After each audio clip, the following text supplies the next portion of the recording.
እነዚህን አኒሜሽኖች የተለያዩ ቪዲዮዎች ላይ ታችኋቸው ሊሆን ይችላል።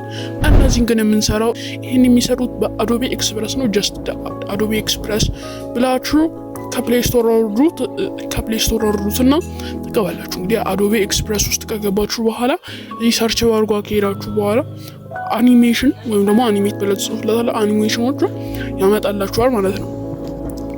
አኒሜሽን ካራክተር አኒሜሽን ምናምን የምትሏን ተነኳታላችሁ።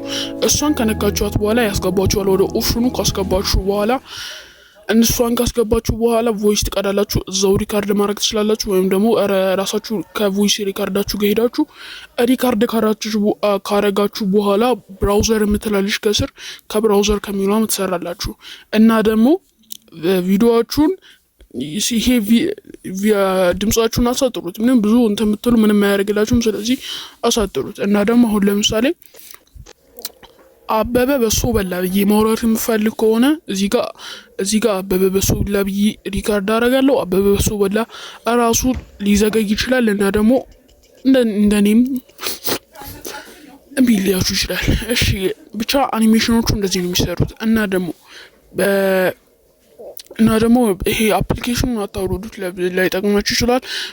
ቤታም አለው። ስለዚህ ከዚህ የተሻለ መልኩ አለው። ብራውዘር ውስጥ ገብታችሁ ብራውዘራችሁ ወይ ክሮም ላይ ገብታችሁ በድምጻችሁ ብቻ መስራት ትችላላችሁ። ድምጽ አይመቸንም የምትሉ ሰዎች ደግሞ በኤምፒ4 በኤአይ መስራት ትችላላችሁ። ኤምፒ4 ዳውንሎደር ምናምን ብላችሁ ገብታችሁ መስራት ትችላላችሁ። ዛሬ ስለ አዶቤ ኤክስፕረስ ያወቃችሁ ይመስለኛል። ሊንኩ ከታች አለ፣ ገብታችሁ እዩት።